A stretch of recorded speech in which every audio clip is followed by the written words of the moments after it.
Olá, meu nome é Alexandre, sejam muito bem-vindos. Hoje nós vamos falar sobre neuromodulação no paciente com TDAH, transtorno do déficit de atenção e hiperatividade. Vamos falar um pouco sobre as modalidades de aplicação, suas potencialidades e também o nível de evidência que eles apresentam hoje. Esse é o meu Instagram, onde você pode encontrar meus contatos e a gente vai se apresentar logo em seguida agora nesse slide. Bom, quem sou eu, né? Com a minha formação. Eu sou fisioterapeuta de formação, tem algumas uma pós em andamento, que a gente está fazendo agora em cannabis medicinal, uma pós em fisioterapia esportiva e cardiovascular, e alguma formação também na prescrição e acompanhamento terapêutico de cannabis medicinal. Eu fiz meu mestrado na Unicamp, Universidade de Campinas, em São Paulo, fiz meu doutorado na Argentina, no Instituto Universitário Italiano de Rosário, e o meu pós-doutorado na Florida International University, nos Estados Unidos. Hoje eu atuo como docente no Departamento de Fisioterapia da Universidade Federal de Juiz de Fora, no campus Governador Valadares, e eu também atuo como docente orientador de mestrado e doutorado na Educação Física e nas Ciências Aplicadas à Saúde.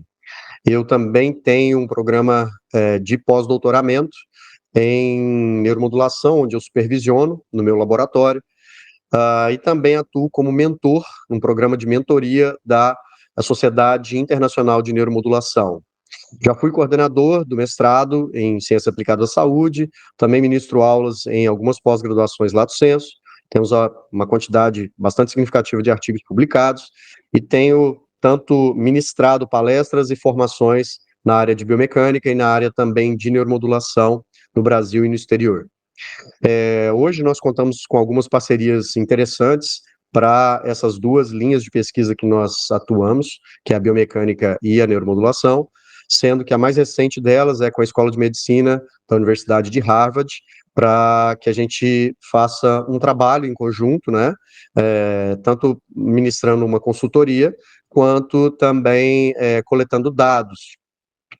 Temos também uma parceria com a Universidade de Oakland, com a FIU, para trabalhos na área de biomecânica, assim como da Universidade de Quebec, e também parcerias aqui no Hemisfério Sul, com a Universidade Andrés Bello, no Chile, e também na Universidade de Gran Rosário, na Argentina. Eu sou membro da International Neuromodulation Society, da Sociedade Brasileira de Neuromodulação, e tenho um conflito de interesse a ministrar, não é um problema para essa palestra, mas todos os meus cursos de neuromodulação, eles são organizados pela NeuroWork, uma empresa lá do sul do nosso país. Pois bem, então falando sobre TDAH, quando nós olhamos para a taxa de prevalência, né, de 2017 a 2022 nos Estados Unidos, nós vamos encontrar uma taxa de aproximadamente 10,5%, 10,47% para ser mais exato. Isso, se nós fôssemos aplicar na população infantil no Brasil, né, em idade escolar, nós teríamos aproximadamente 5,370 mil, 5.370 mil pessoas com TDAH, isso contabilizando somente a população infantil, né? E quando a gente vai olhar para os sintomas, né, e para o que advém de um transtorno de déficit de atenção e hiperatividade, nós vamos encontrar 3 subtipos principais. O primeiro subtipo, como a gente está percebendo aqui, é o indivíduo mais hiperativo. Ele também apresenta déficit de atenção, então é interessante a gente ressaltar que, apesar de majoritariamente os sintomas serem de hiperatividade, esse indivíduo também pode apresentar déficits atencionais. Nós temos também um indivíduo que é majoritariamente desatento, e, de novo, ele também pode apresentar alguns sintomas de hiperatividade em algumas situações, mas o mais comum que nós vemos é que o indivíduo ele tenha sintomas mistos, ou seja, uma interseção, uma mescla entre sintomas de déficit de atenção e sintomas de hiperatividade, e aí ele seria classificado como um subtipo misto. Nós não sabemos exatamente qual que é a predominância em termos de qual seria, em termos de porcentagem, qual é o subtipo mais comum, mas por reportes na literatura ainda bastante esparsos, a gente acredita que seja o subtipo misto. E a neuromodulação? Bom, neuromodulação, semanticamente, é qualquer estímulo que nós façamos para que você reforce ou você enfraqueça as sinapses neuronais. E Então, quando a gente fala isso, nós podemos incluir como neuromodulação uma leitura de um livro, um estudo, uma aplicação, por exemplo, de uma atividade física. Isso, obviamente, vai fazer com que haja uma maior hemodinâmica cerebral e, fatalmente, como consequência, uma maior conectividade entre determinadas redes neurais ou mesmo intra-rede neural, ou seja, de neurônios de uma mesma rede neural. Entretanto, quando nós falamos sobre neuromodulação do ponto de vista terapêutico, nós estamos falando sobre a aplicação de estímulos externos ao indivíduo, ou seja, que são estímulos terapêuticos aplicados por um profissional devidamente treinado para isso. Esses estímulos podem ser de natureza elétrica, fotônica, magnética, ou mesmo de natureza medicamentosa. A neuromodulação ela pode ser invasiva, sendo de uso restrito do médico, porque demandaria uma cirurgia, trepanação, por exemplo, de algumas regiões do nosso escalpo, inserção de eletrodos intracraniano para se fazer determinado estímulo. E nós temos a neuromodulação não invasiva, que é aquela executada terapeuticamente também, entretanto, sem a necessidade de se fazer uma cirurgia e, por consequência, com muito menos efeitos adversos e complicações, sequelas, em função de não haver um procedimento operatório. Os locais de aplicação podem ser transcraniano, ou seja, aplicados diretamente na cabeça do paciente, extracefálico, sendo aplicada em regiões até distantes, como, por exemplo, na região medular, e também na região auricular. Né? O objetivo final é afetar a neurobiologia no sentido de que nós tenhamos condição de prover ao nosso paciente uma determinada neuroproteção. A gente vai explicar um pouco melhor como isso se dá.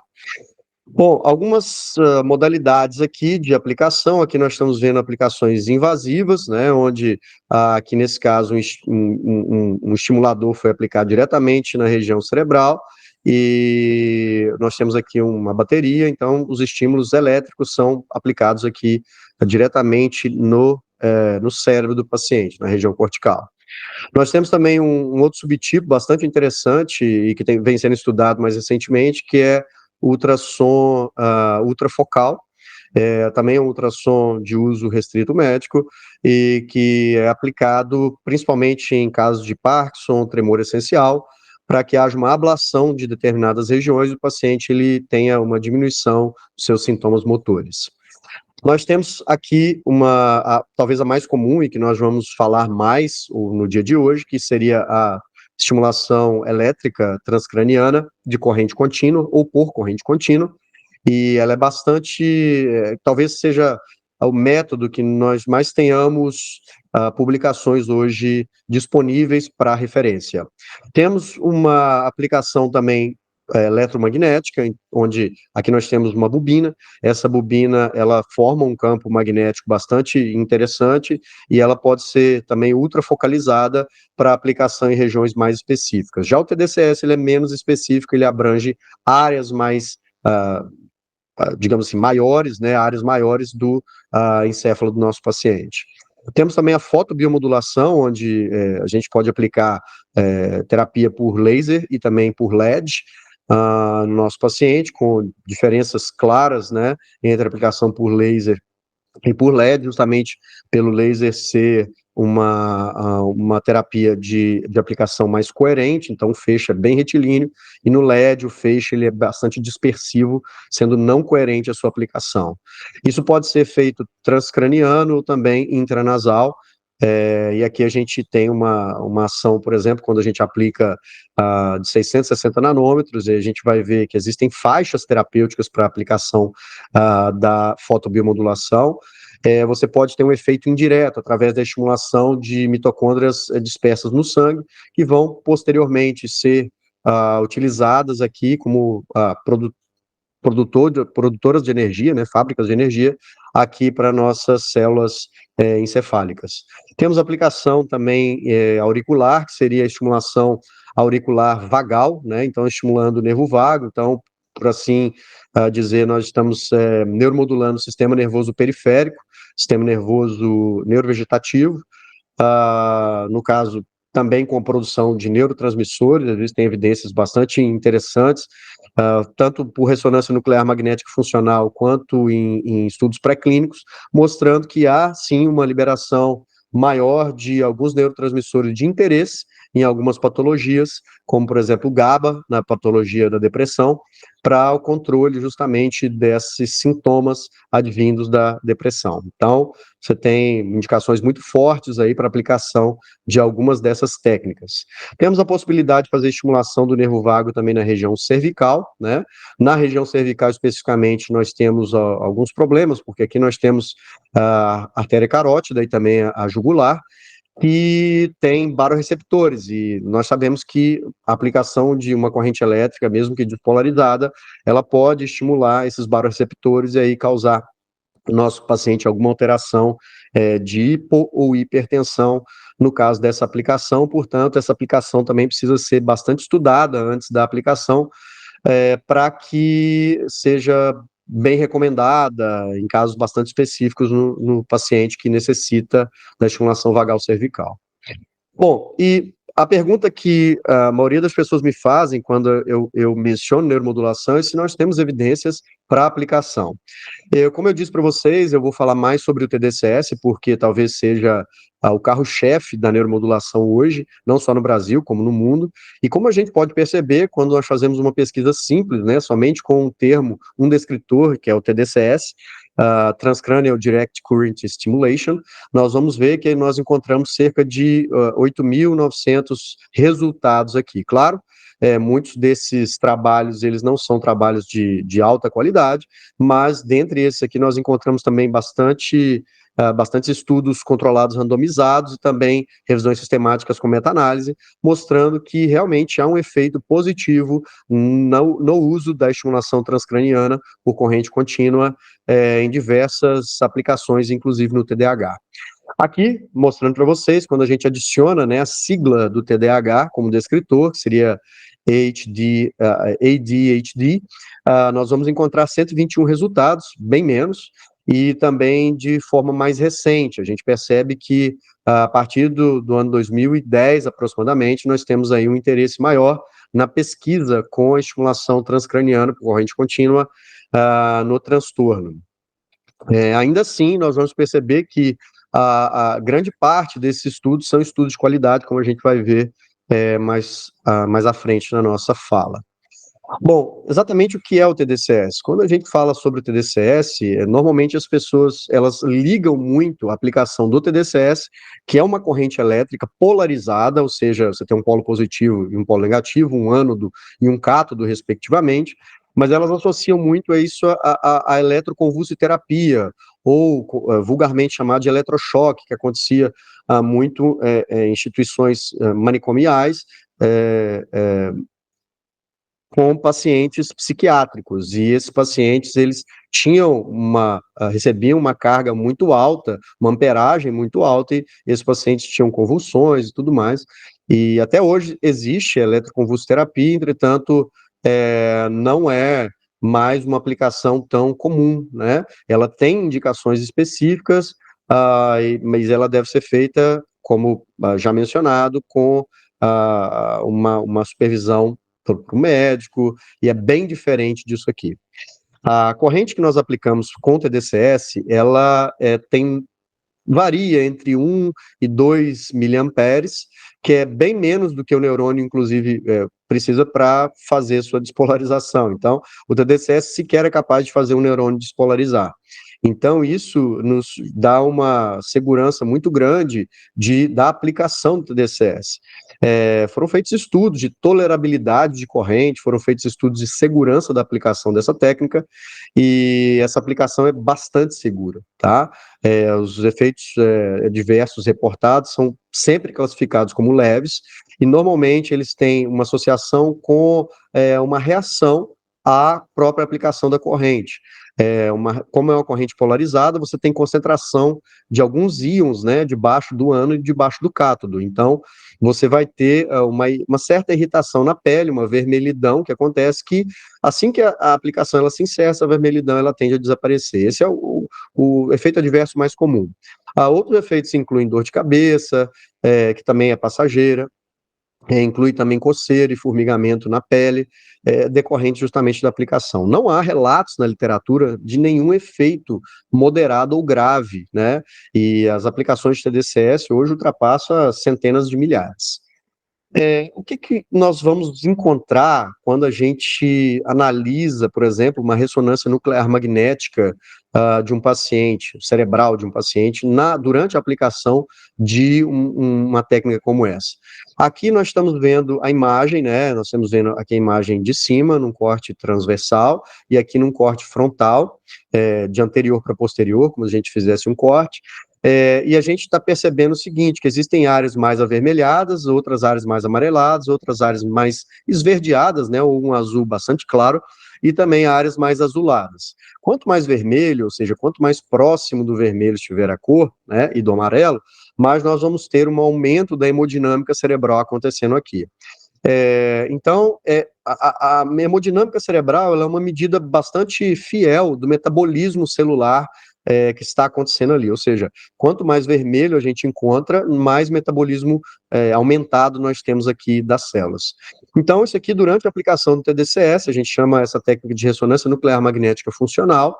Então, o indivíduo, ele faz o exame e, concomitantemente ao exame, é aplicada a corrente. E a gente percebe que a corrente, ela consegue, inclusive, penetrar, né, nesse corte que a gente está vendo aqui, um corte frontal, penetrar, chegando até áreas bastante profundas do nosso cérebro, pegando inclusive regiões de ventrículos, né? Mas obviamente muito mais intensa a corrente e com muito mais efeitos sobre o metabolismo nas regiões logo abaixo do eletrodo. Existe uma tendência também, como a gente pode perceber, de um estímulo de aumento de hemodinâmica maior debaixo da região anodal, ou seja, do polo positivo, e na região catódica, que aqui no caso foi colocado contralateralmente, nós temos uma diminuição, ou uma inibição, por assim dizer, majoritariamente do metabolismo celular. Então a corrente, o formato da corrente é mais ou menos esse, a corrente ela vai subir por 30 segundos, então a gente tem uma rampa de subida, uma estabilidade, a aplicação normalmente é feita entre 15 e 30 minutos, normalmente de 20 a 25 é o padrão, e depois um decréscimo aqui dessa corrente ao final dessa aplicação. Normalmente os equipamentos eles são temporizados também, então você tem um contador regressivo aí, conforme a especificação da literatura para aplicação dessa terapia. Pois bem, e o que isso faz, né? Bom, eu costumo dizer que é importante a gente entender que a conectividade entre neurônios e também a associatividade entre redes neuronais, diferentes redes neuronais, que são blocos de neurônios, que a gente pode dizer assim, né? Que se organizam para determinar alguns comportamentos. Então, se eu quero, por exemplo, fechar e abrir a minha mão, eu tenho que ativar áreas específicas no meu córtex motor primário, na região de M1, para que haja uma informação sendo enviada para os músculos e também monitorando as articulações para que a gente consiga fazer o movimento de forma suave e eu consiga, por exemplo, pegar uma caneta ou digitar no meu computador ou qualquer outra atividade que eu queira fazer. Pois bem, toda a nossa resposta, seja ela motora ou cognitiva, ou todo o nosso comportamento, seja ele motor ou cognitivo, ele, por assim dizer, ele é determinado por essa organização biológica, essa é a organização neurobiológica de como os neurônios eles se interconectam e também de como essas redes conversam entre si. Por que as redes são importantes? Porque quando a gente fala de respostas comportamentais ou motoras complexas, nós não temos somente uma região ou uma área sendo ativada. Nós temos, por exemplo, quando eu vou mexer minha mão intencionalmente, áreas do meu córtex frontal e pré-frontal, que são eminentemente de função executiva, ou seja, de tomada de decisão, e, consequentemente, eu só consigo mexer a mão se houver uma coordenação entre regiões do meu córtex frontal e pré-frontal e também no meu córtex motor primário, que é quem comanda, por assim dizer, né, a movimentação que eu vou fazer na minha mão.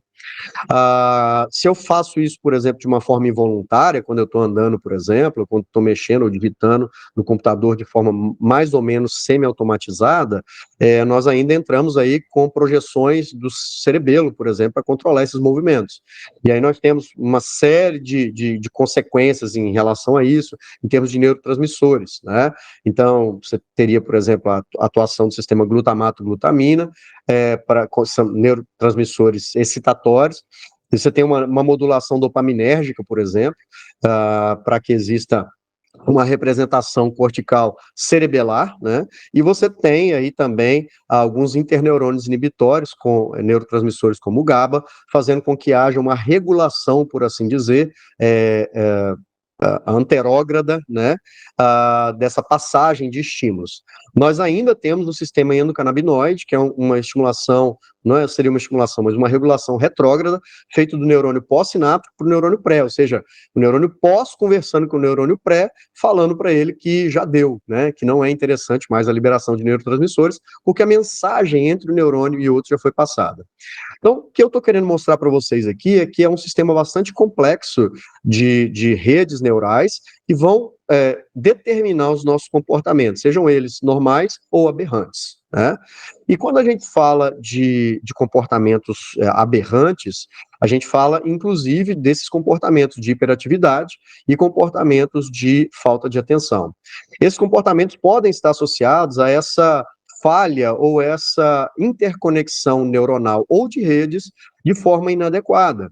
E aí nós temos um cérebro que vai expressar comportamentos, né, por assim dizer. Então, o resultado dessa conexão são os comportamentos inadequados ou comportamentos aberrantes que, de alguma forma, prejudicam, né, o aprendizado, a memória desses indivíduos, e aí vem consequências para o desempenho escolar, vem consequências, por exemplo, em termos de irritabilidade, tanto em nível escolar quanto em casa, e isso afeta, né, até a socialização desse indivíduo.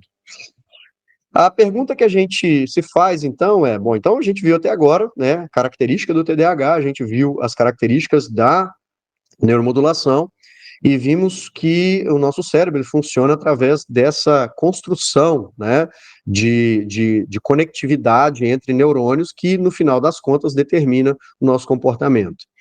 A pergunta é, pode o cérebro ser reconectado, né? Ou seja, a nossa circuitaria ela pode ser modificada através de estímulos externos. Eu posso, por exemplo, reforçar, como eu estou vendo aqui, eu tenho 3 neurônios, né? E esses 3 neurônios permanecem aqui até o final, mas aqui eu tenho um aumento de conectividade entre eles. Ou seja, as projeções dendríticas ou axonais, elas são aumentadas, então a densidade axonal e dendrítica ela é aumentada aqui justamente para prover uma maior conversa entre esses neurônios. Isso aqui é o que acontece no adulto, nós chamamos de neuroplasticidade. Então, a neuroplasticidade, em último caso, né, no adulto, ela é determinada pela sinaptogênese. Então, o aumento ou a construção de novas sinapses entre neurônios. Sejam esses neurônios da mesma rede neuronal ou neurônios de redes adjacentes.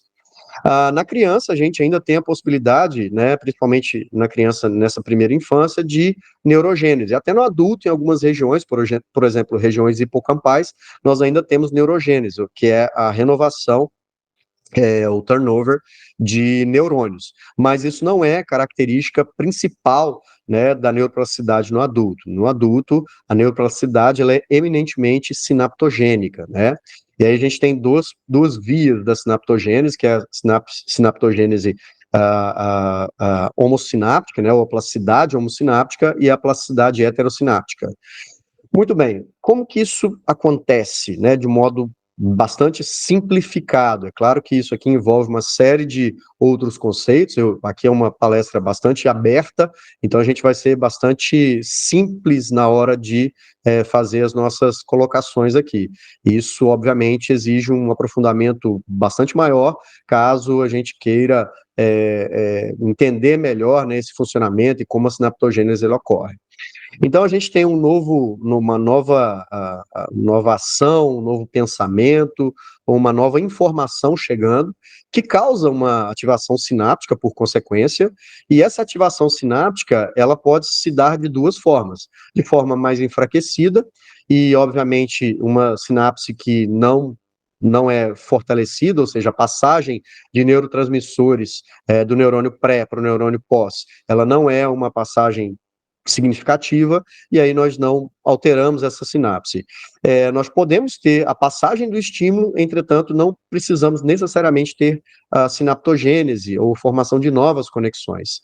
Entretanto, se nós temos uma sinapse mais forte, uma ativação sináptica mais forte, o que se dá normalmente pelo aumento da taxa de disparo do neurônio pré-sináptico, então nós temos uma frequência aumentada de disparo do neurônio pré-sináptico, o que nós vamos ter é uma modificação na estrutura sináptica, principalmente fazendo com que haja uma modificação nas proteínas de membrana do neurônio pós-sináptico. Então, eu aumento a liberação, por exemplo, de neurotransmissores na placa, né? Então, eu libero, por exemplo, mais glutamato na fenda sináptica.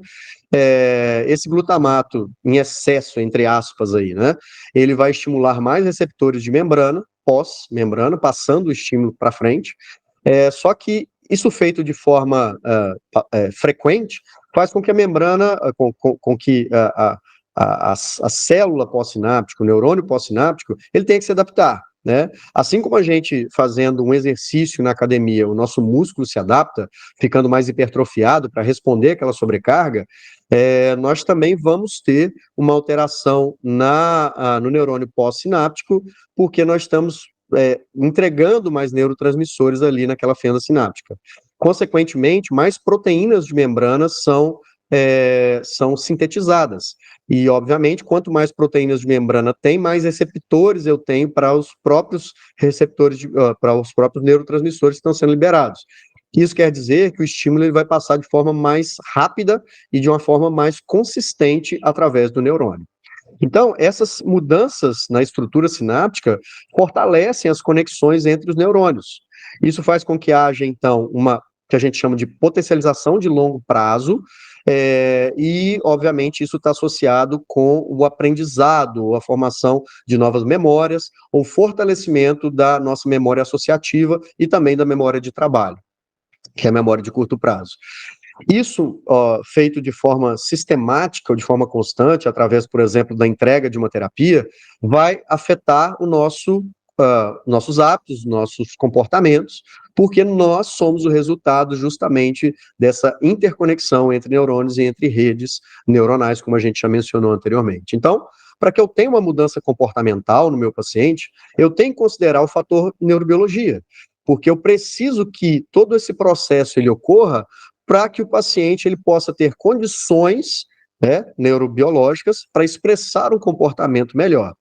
Obviamente, eu preciso, nesse caso, fortalecer comportamentos que sejam comportamentos positivos, comportamentos que vão dar para esse paciente uma capacidade maior de socialização, vai dar para ele, por exemplo, uma menor irritabilidade.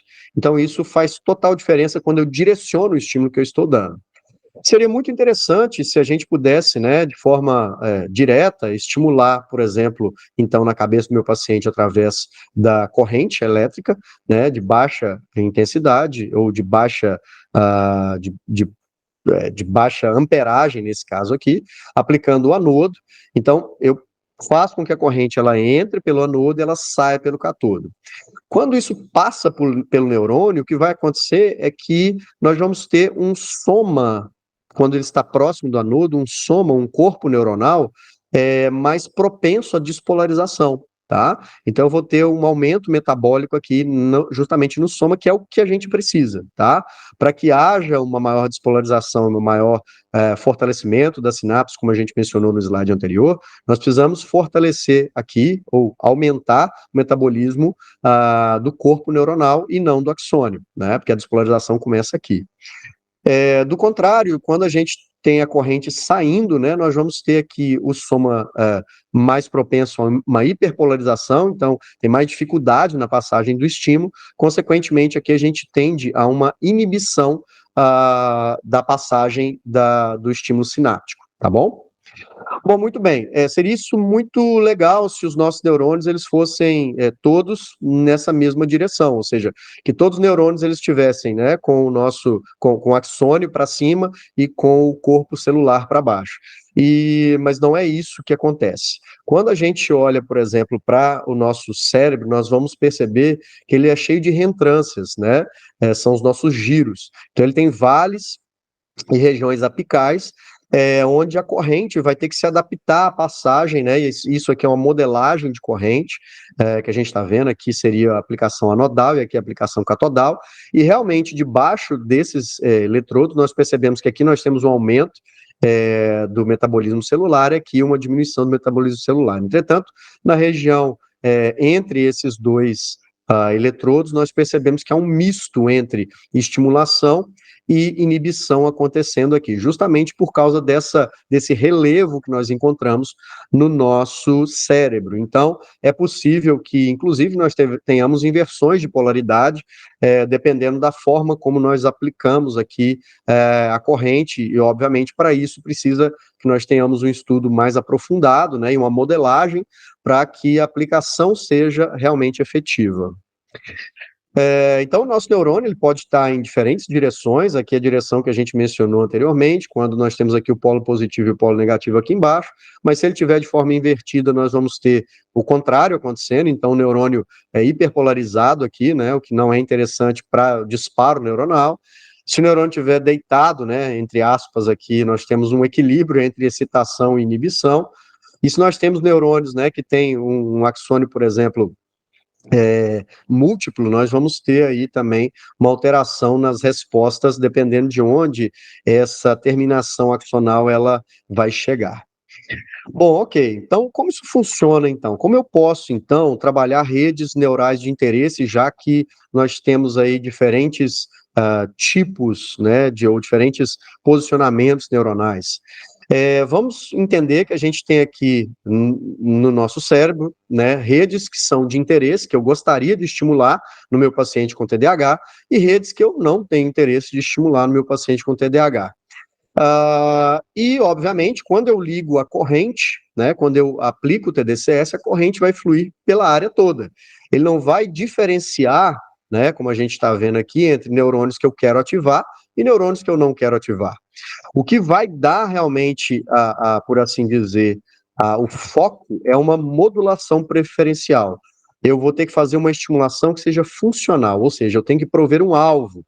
Consequentemente, o TDCS, ou a estimulação elétrica, né, de baixa intensidade, ela é tarefa dependente. Eu preciso associar conjuntamente à aplicação do TDCS uma tarefa, seja ela cognitiva ou motora, que eu quero estimular, para que o meu paciente ele tenha realmente os resultados que eu desejo. Ou seja, para que aquela rede neural ela seja mais fortalecida e, obviamente, os comportamentos no longo prazo eles sejam mais próximos digamos assim, da neurotipia. Bom, como é que a gente faz isso, então?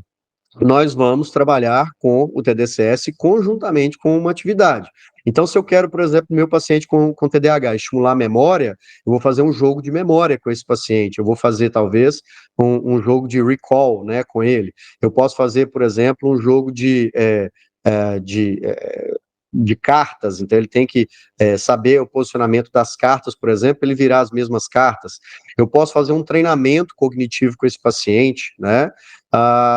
E diversos, existem aplicativos hoje que trabalham especificamente com isso.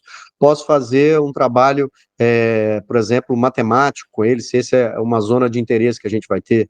Se eu quero estimular funções executivas, como, por exemplo, tomada de decisão, a gente pode utilizar ferramentas também, jogos que a gente faz com o paciente para que ele tenha tomado decisão.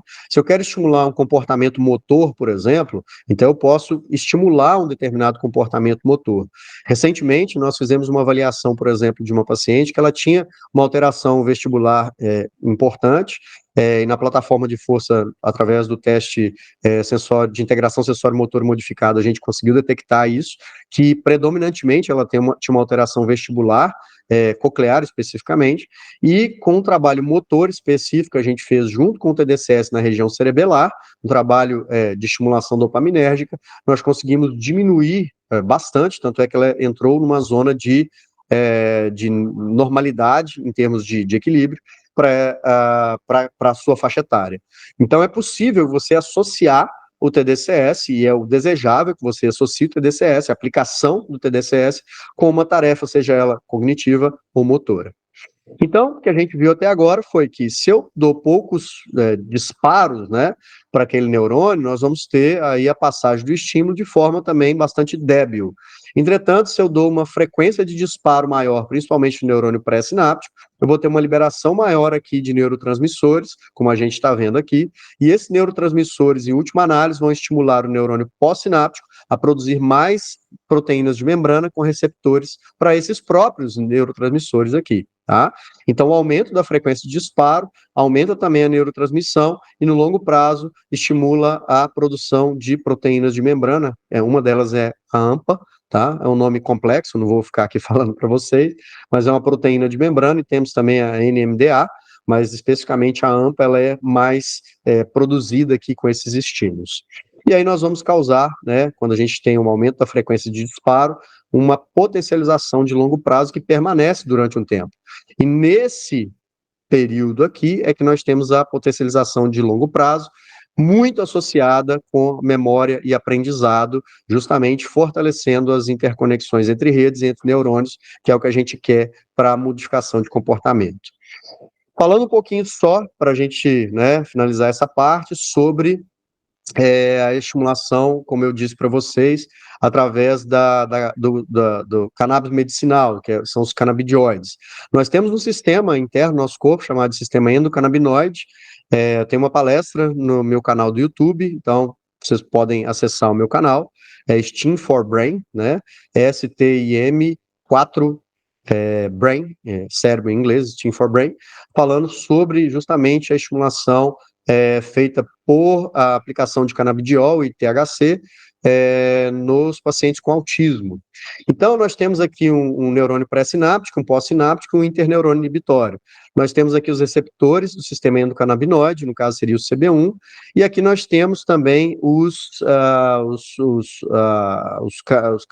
endocannabinoides, são substâncias, entre elas anandamida e 2-AG, são substâncias que vão fornecer informações da passagem do estímulo para o neurônio pré-sináptico e para o neurônio interneurônio inibitório, e também para as células da micróglia, que estão muito associadas com processo de neuroinflamação também característico em pacientes com TDAH. Então, quando eu faço uso da cannabis medicinal, especificamente com altas concentrações de CBD e uma concentração adequada, né, de THC, né, após a passagem do estímulo, nós vamos ter aqui que esses receptores vão se ligar, né, esses neurônios, falando para eles que está tudo bem, não precisa mais liberar neurotransmissor, porque a passagem já aconteceu. Então, o sistema regulatório retrógrado, né, que a gente chama. Esse sistema de passagem de neurotransmissores daqui para cá é um sistema anterógrado, e aqui um sistema retrógrado, fazendo a liberação de anandamida e 2-AG, para que esses neurônios daqui saibam que o estímulo já foi conduzido. Entretanto, eles também têm uma ação, como eu disse para vocês, nas células microgliais. A micróglia são células da glia, são células acessórias, né, no nosso sistema nervoso central, e elas são responsáveis por uma série de coisas, mas entre elas a parte da defesa e do nosso sistema nervoso central. Consequentemente, o desencadeamento de processos inflamatórios que acontecem no nosso sistema nervoso central também. E já nós temos algumas evidências já há bastante tempo, mostrando que pacientes que têm desordens neuropsiquiátricas, a maioria deles, apresenta concomitantemente um processo de neuroinflamação, podendo inclusive ter um aumento da permeabilidade da barreira hematoencefálica, permitindo que interleucinas possam penetrar por essa barreira hematoencefálica e afetar de forma bastante determinante o processo de inflamação no sistema nervoso central. Então, isso, obviamente, afeta o ambiente neuronal e dificulta a condutividade neuronal, a passagem de informações entre uma região e outra, o que fatalmente vai desencadear um comportamento aberrante, um comportamento não desejável, por exemplo, de irritabilidade naquele indivíduo. Quando a gente faz o uso, por exemplo, né, desse, obviamente, sob prescrição, e o fisioterapeuta, nesse caso, ele é habilitado a fazer a prescrição da cannabis medicinal, é interessante que você consegue, né, no longo prazo, obviamente, regulando a dose, fazendo o ajuste de dose, consegue um certo controle dessa neuroinflamação pela atuação dos fitocannabinoides nas células microgliais. Então, é uma forma interessante de se fazer também o controle sem necessariamente utilizar um anti-inflamatório, um corticoide. Então, de modo geral, o que a gente viu é que as interconexões entre neurônios e também entre redes neuronais, elas são afetadas, né, pela neuromodulação, e a forma como essas conectividades elas acontecem, elas determinam o nosso comportamento, sendo ele aberrante ou não. No caso do TDCS, ele não faz, como eu disse para vocês, uma despolarização neuronal, mas ele aumenta o potencial de repouso, ou seja, o potencial de repouso do nosso neurônio está aproximadamente a menos 70, e quando eu utilizo o TDCS, ele sobe um pouquinho, tá? É como se eu predispusesse o neurônio a disparar. Então, o estímulo que é necessário para que o meu neurônio ele dispare é muito menor, porque ele tem que chegar até aqui para ele disparar, né, até digamos assim, o limiar de disparo, e depois que isso aqui aconteceu, está tudo certo, muito bem, o meu neurônio dispara com mais facilidade, com mais intensidade também, como a gente está vendo aqui. Existe também um outro benefício pouco comentado, né, é que todo esse gráfico aqui de disparo, ele é elevado com a aplicação do TDCS. E, obviamente, a repolarização acontece mais rapidamente também, né? Então, ele volta ao seu potencial de repouso mais rapidamente do que sem a aplicação do TDCS. Isso faz com que a taxa de disparo desse neurônio, tão importante para melhorar a plasticidade sináptica, como a gente acabou de ver, ela seja também beneficiada. Então, em última análise, eu aplicando o TDCS, eu também consigo aumentar ou melhorar, por assim dizer, a frequência de disparo daquele neurônio. Ele vai estar pronto para disparar logo em seguida com mais velocidade. Estudos mais recentes mostraram que o TDCS, além de fazer essa estimulação no neurônio, ele também tem uma atuação nas células gliais.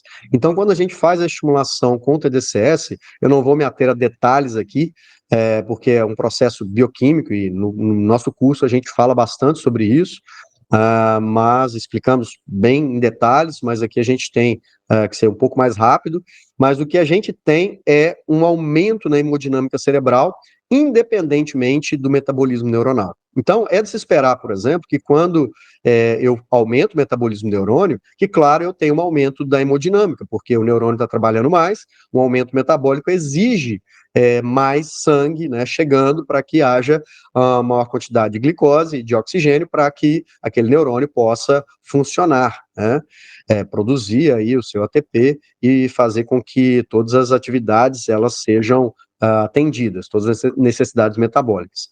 Entretanto, no estudo do professor Maron Bixon, né, professor da New York City University, um grupo muito forte também na área de TDCS, eles mostraram, né, retirando o tecido nervoso, deixando somente a vasculatura do cérebro, né, fizeram um estímulo por TDCS e perceberam que há, sim, um estímulo do TDCS especificamente para a vasodilatação, para o aumento da hemodinâmica cerebral, independentemente da atividade neuronal.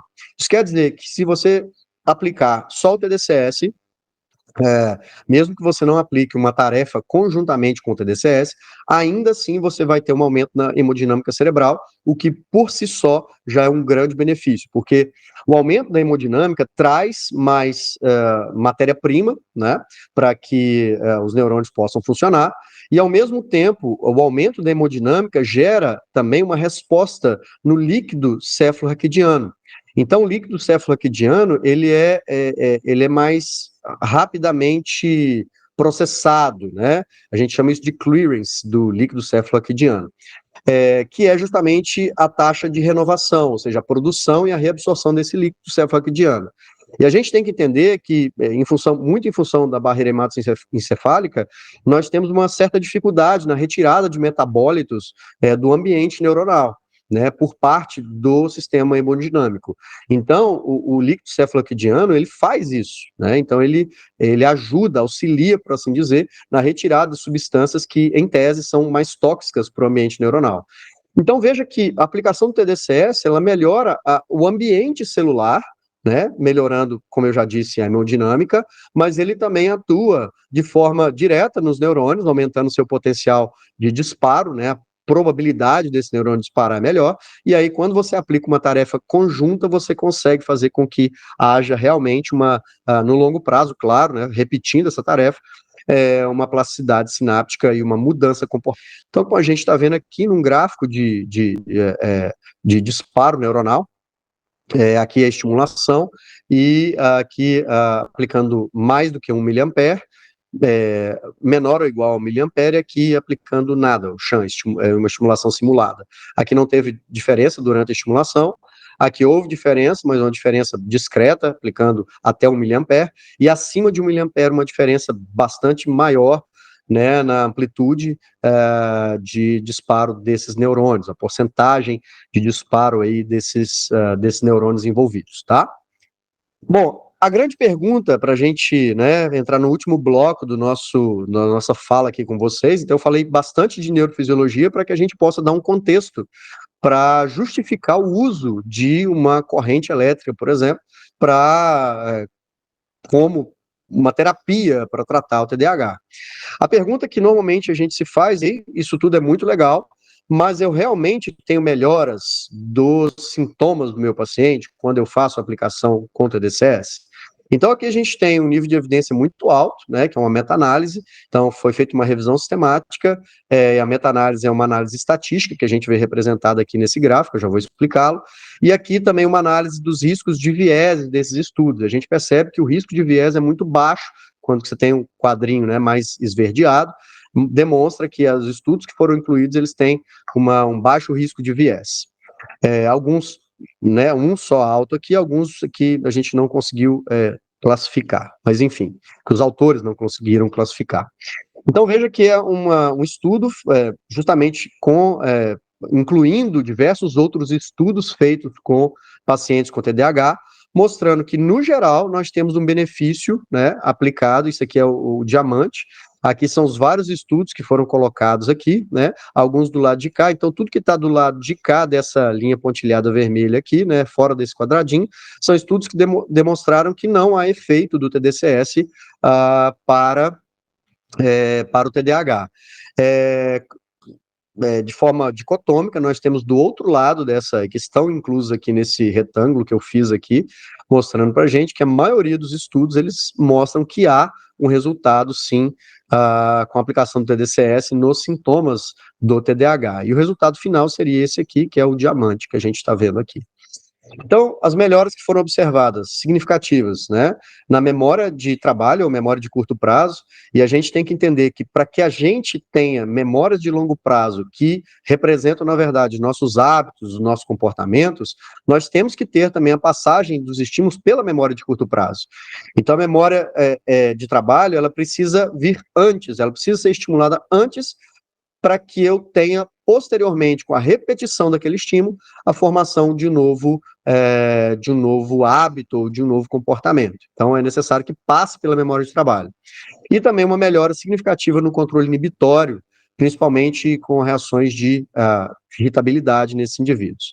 O local de montagem mais típico, quando foi colocado na região de F3, que é a região do córtex frontal, né, e o catodo na região de FP2, pré-frontal, do lado direito. Então, lado esquerdo aqui, lado direito, de acordo com o sistema 1020, que é um sistema que nós utilizamos para posicionamento de eletrodos na cabeça do nosso paciente, que envolve uma série de medidas para que a gente possa posicionar corretamente. Alguns estudos controlados randomizados, para mostrar para vocês que nem todos, eu fiz questão de colocar alguns que não tiveram diferenças significativas aqui, e também de apontar para vocês os problemas com eles. Primeiro, né, que é esse aqui, mostrando que não houve diferenças significativas entre a estimulação simulada e a estimulação real. Entretanto, eu aponto para vocês aqui que a estimulação foi de 1 miliampere, pouco, tá? Então, a intensidade da corrente aplicada foi pequena, e foi feita um posicionamento de F3 e vértex. Então, a corrente ela fluiu daqui para cá, né? Então, você tem aqui uma inibição, inclusive, do córtex motor primário, que é essa região aqui de M1, entre C3 e C4, e você teve uma estimulação só em F3. Então, se você quisesse estimular mais essa área anterior, teria que colocar o catodo do outro lado, ou mesmo no ombro do paciente aqui. Foram 12 sessões, utilizando também um eletrodo relativamente pequeno, de 25 centímetros quadrados. O normal é utilizar um eletrodo de 35 centímetros quadrados, e o N também bastante pequeno, de 25 participantes, entre 10 e 11 anos aqui aproximadamente, chegando a 12 anos aproximadamente. Então, os dois grupos apresentaram melhoras no questionário, né, de TDAH e na função executiva também, e não foi observada aí uma diferença entre os grupos. Mais um estudo que não encontrou evidência de melhora dos sintomas do TDAH, entretanto, novamente, num posicionamento muito estranho, colocando o anodo na área direita e o catodo na área esquerda, então inverteu a aplicação, então ele queria inibir a região pré-frontal e frontal desse indivíduo, né? Então, foi aplicado apenas 1 miliampere, que também é bastante pequeno a intensidade aqui, pouca intensidade. Como eu disse, a montagem F8, FP1 é uma montagem não muito convencional. Foram feitos 15 atendimentos, também eletrodos pequenos, de 25 centímetros quadrados. Isso aqui influencia na densidade da corrente que está sendo passada, e um N até razoável de 50 meninos de 10 a 15 anos, mas sem diferenças significativas. Bom, aqui um outro estudo que também não houve efeito na inibição durante a tarefa de Stroop e aumentou a proporção de respostas corretas no estágio GO do teste GO-NO-GO em comparação com condição de simulado. Aqui um estudo positivo que mostrou então alguma melhora, né, principalmente na tomada de decisão, que essa tarefa GO-NO-GO, ela realmente tem uma relação muito grande com funções executivas, principalmente com a de tomada de decisão. Então, foi feita uma estimulação catódica do córtex dorsolateral pré-frontal esquerdo, e aumentou a precisão da inibição do estágio de inibição durante a tarefa GO-NO-GO. O que aconteceu, então? Foi feito 1,5 miliamperes por 15 minutos, aplicando CF3 e FP2, só que aqui foram efeitos imediatos, ou seja, foi uma aplicação única feita no indivíduo, não foi uma aplicação durante um tratamento, então foi uma única aplicação avaliando-se o pré e pós desses indivíduos. Aqui eletrodos de tamanho adequado, 35 centímetros quadrados, 20 estudantes de 15 a 17 anos, também um N bastante pequeno, mas já com algum efeito positivo. Aqui um outro estudo mostrando redução de sintomas de em crianças com TDAH, melhorando o controle inibitório, entretanto, não foram observados efeitos em termos de melhoria da atenção. 1,5 miliamperes, 20 minutos, F4, F3, então aqui está diferente. Então, na verdade, aqui o vermelho deveria estar aqui, o azul aqui, tá? Então, mudou um pouquinho aqui. Foi feito um mês, 5 dias por semana, os eletrodos também de 25 centímetros quadrados. Eu realmente acho que os de 35 são melhores, porque eles aumentam a área de aplicação. Entretanto, também tem uma relação, talvez, com o tamanho da cabeça do paciente, porque quando o paciente ele não tem uma cabeça, né, maior, né, quando é como uma cabeça de adulto, por exemplo, você tem que usar eletrodos menores para se adequar ao tamanho da cabeça da criança, porque os eletrodos, eles têm que ter uma certa distância entre eles, mínimo de 7 centímetros, para que a gente não tenha o efeito shunting, que é a fuga de corrente, que é a passagem da corrente sem ação do sistema nervoso central. Então, você tem a passagem da corrente pelos polos, mas essa passagem ela se dá muito superficialmente, tá? Então, para que isso não aconteça, a gente tem que afastar mais os eletrodos em torno de 7 centímetros. Então, talvez por isso a opção por se utilizar eletrodos de 25 centímetros quadrados. Também um N muito pequeno, de 11 participantes de 7 a 14 anos, mas o tempo foi bastante interessante, né? 5 dias por semana durante um mês. Todos esses estudos controlados randomizados, que são o nível mais alto de evidência clínica que a gente pode dispor, tá? Aqui o TDCS foi aplicado aqui uma corrente já, talvez no máximo que a gente consiga aplicar em equipamentos convencionais, né, 2 miliamperes por 30 minutos. Foi feita a aplicação em F3, FP2, F4, FP1, né, invertendo a aplicação aqui, por 3 sessões com eletrodos de 35 centímetros quadrados, só que aqui foi feito em pacientes com TDAH adultos, né, 40 indivíduos adultos. E aí o que se percebeu é que nessa aplicação feita com anodo do lado esquerdo, houveram efeitos pró-cognitivos no TDAH, com um benefício importante cognitivo, um aumento no desempenho das funções executivas e também um controle cognitivo sem cancelar a ação que ele estava fazendo. Então, o indivíduo ele conseguiu executar a ação que estava em curso, sem perder a atenção e também sem ficar demasiado irritado. Aqui, um outro estudo controlado randomizado, com 64 adultos, sendo que 55 finalizaram esse estudo, utilizando eletrodos de bom tamanho, 35 centímetros, 28 sessões em 4 semanas, utilizando-se a estimulação do córtex frontal direito, né? Então o anodo ficou em F4 e o catodo em F3, então uma certa inversão aqui de polaridade, por 30 minutos, utilizando-se 2 miliamperes. Houve uma diminuição dos sintomas de desatenção, como a gente pode ver aqui, né? Aqui, diminuição bastante significativa, aqui o indivíduo ativo.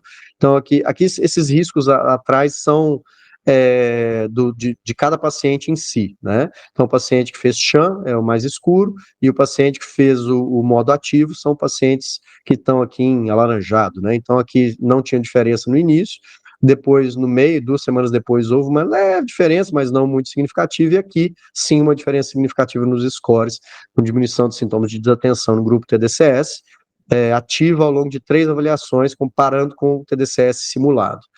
Efeitos adversos foram leves, né, mais frequentemente no grupo que fez a estimulação ativa, particularmente com vermelhidão na pele, como eu já tinha mencionado para vocês, dor de cabeça e queimação no couro cabeludo, que passava depois que a corrente era finalizada. Bom, aqui falando um pouquinho de uma alternativa, tá? 2 estudos apenas, que são estudos bons, são estudos controlados randomizados, consequentemente, maior nível de evidência clínica, utilizando não o TDCS, que no caso do TDCS, como eu já mencionei para vocês, ele não atinge o limiar de disparo dos neurônios, então ele apenas aumenta, digamos assim, a probabilidade desse neurônio disparar, mas existe uma outra corrente chamada de Random Noise Stimulation, estimulação por ruído aleatorizado, não é uma boa tradução, né, transcraniano, então é feito com, o único equipamento nacional que faz isso é o equipamento da NKL, né, que ele tem tanto o TDCS quanto o TRNS, e o que esse equipamento faz é a mesma coisa que o TDCS faz, só que quando ele chega aqui, o estímulo vai variar, né, a corrente vai variar entre 640 e 1000 Hz, então você tem aqui digamos assim, um ruído mesmo, né, como se fosse um gráfico aqui picado, e você pode ver que alguns desses estímulos que vão acontecendo, eles excedem, por assim dizer, o limiar de disparo neuronal. Isso quer dizer que essa aplicação, né, ela é capaz de fazer com que os neurônios eles disparem, não todos os momentos, mas em momentos específicos onde os picos aqui da corrente elétrica, elas superam o limiar de disparo neuronal. Bom, foi feita, então, a aplicação de TDCS e do TRNS comparativamente, né, em 19 participantes de 7 a 12 anos de idade com o TDAH. E o que se observou foi feito 0,75 mA TDCS, 0,75 também TRNS, entretanto, aqui houve uma variação de frequência entre 100, perdão, não era de 640 até 1000, tá? Perdão, eu falei errado. É de 100 a 640 Hz apenas. 20 minutos de aplicação em cada um. Aqui foi aplicado em F3 e FP2, né, essa região aqui, que era a característica, que é o melhor caracterizado, por assim dizer, para a TDCS, e no caso do TRNS foi aplicado F3, F8, para dar um pouco mais de distância e a corrente ela ser melhor incorporada. Não sei por que foi feita essa opção, do meu ponto de vista deveria ser a mesma montagem, mas enfim. 5 sessões apenas, e eletrodos de 25 centímetros quadrados. O TRNS melhorou a memória de trabalho em comparação com o TDCS, e há um efeito maior do TRNS na escala de classificação TDAH, foi previsto para aqueles que mostraram a maior melhoria na memória de trabalho. Então, existe uma associação também, né, com melhora na escala, né, do TDAH, com também a melhora da memória de trabalho. De novo, lembro vocês que memória de trabalho, ela é extremamente importante para modificação comportamental em longo prazo. Então, sim, eu preciso de melhorar a memória de trabalho desse meu paciente.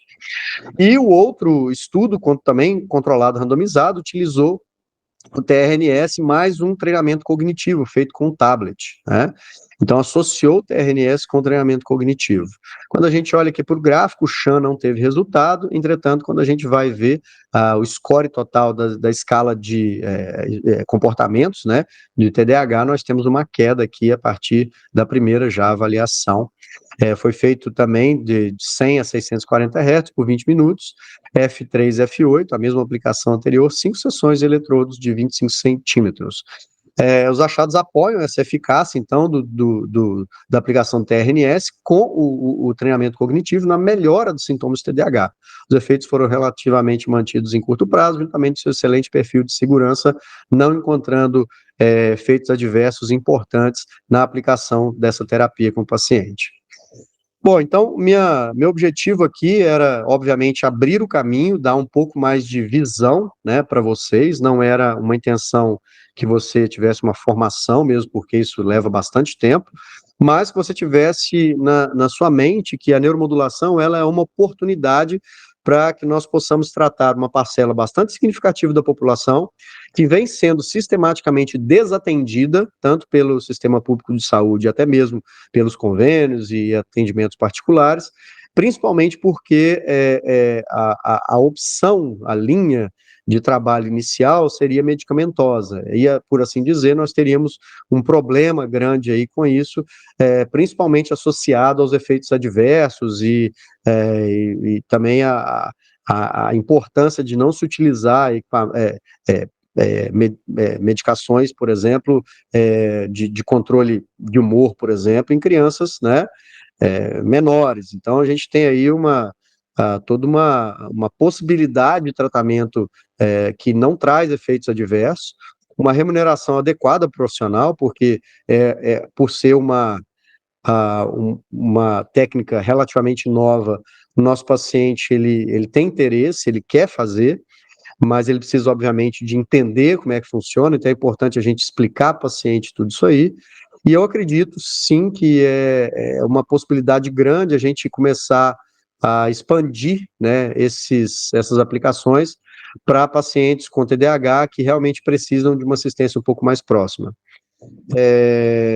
Acredito que a gente tende a evoluir para um atendimento até à distância, do nosso paciente, desde que os equipamentos permitam isso. Então, determinados equipamentos, eles, no futuro, quem sabe, vão permitir que o nosso paciente ele se conecte, né, pela internet com o equipamento, e você vá fazendo as orientações, uma consulta online com esse paciente, para que ele possa aplicar, né, a neuromodulação de forma correta e direcionada.